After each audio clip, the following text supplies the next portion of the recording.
The divorce papers trembled between my fingers as I stared at my wife's face, not from sadness, not from heartbreak, but from the effort it took her not to smake.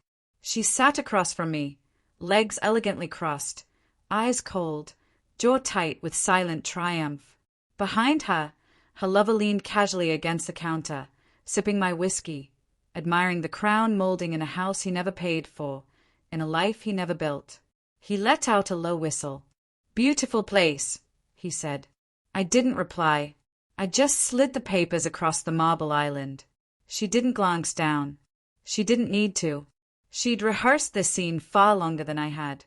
"I'll be taking all my personal belongings," I said calmly. "Of course," she responded, her voice a silk-wrapped dagger. "Whatever you need." She assumed I meant shirts, a watch, some books. She had no idea what I'd already taken, or what storm was coming. I used to believe in forever. We met under a summer downpour.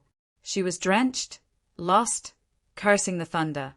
I gave her my umbrella, my coat, and, over time, my heart, my trust, my entire world. She laughed with abandon back then, touched me like I was real, like I mattered. It wasn't perfect, no, but it felt true.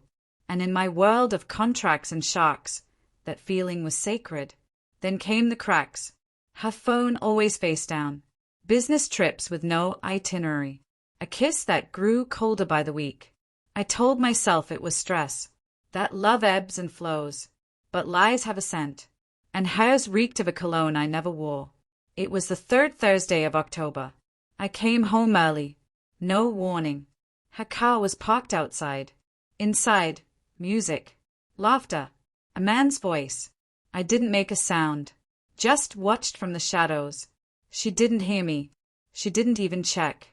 I heard her laugh, whisper, lie, and something inside me snapped, not loudly, but deeply. I didn't explode. I transformed. She forgot I was a strategist.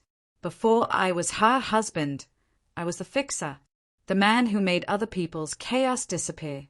She thought she'd outmaneuvered me, so I gave her the illusion, smiled more, asked about her day, brought home lilies she hated just to watch her fake appreciation. I wore the mask of the fool so well, I almost believed it myself. But while she slept, I executed. Step 1. Finances. I siphoned funds into hidden trusts, sold off stocks bit by bit, shifted assets like shadows, wills rewritten, insurance flipped, everything untraceable. Step 2. The house. Quietly transferred to a shell company I controlled. She never noticed the change on the title deed. Step 3. Surveillance. Discreet. Professional. GPS data. Photos. Audio. Months of undeniable proof. Step 4. The lawyer. The one she planned to use. I retained him first. Then I waited. Not for revenge. For the performance. She served me with arrogance. Her script memorized. She wanted the house, the car, half of everything. Her lover loomed behind her, a grin full of false victory. He winked. I nodded. Sure, I said. Let's meet at the house. Sort what's mine and what's yours. Clean break. She agreed. Too easily. And that led us here. I walked room by room, deliberately slow. Every painting, every sculpture, every luxury item, already replaced with replicas. The safe, empty. My files, gone. My timepieces, moved abroad. Artwork, forgeries. Originals long relocated. You're really taking everything? She asked as I opened a bare drawer. I nodded. All my personal belongings. Her lover laughed, still basking in what wasn't his. You're being petty, man. No, I said. Just thorough. Then came the knock. 2 officers, 1 attorney, a court order in hand. Oh, I forgot.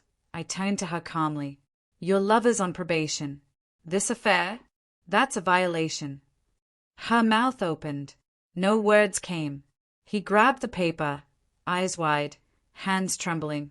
What the hell is this? He barked. And I added, "You've both been living here without legal right. That's housing fraud." I gestured around the room. "This home? Never in your name. My company owns it. You just decorated it." She blinked in disbelief. "Remember those contracts you signed? They make you liable for property damages."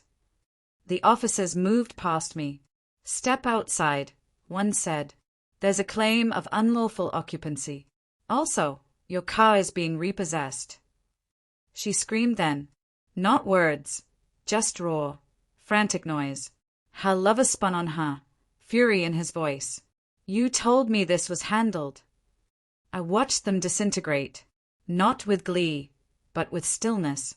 They never saw the trap until they were falling. Now I sit alone on the bedroom floor. The silence no longer lies. It is clean, honest. Beside me, a single box. Photos, letters, a dried boutonniere from our wedding. I'll burn it later. Not in rage, in ritual.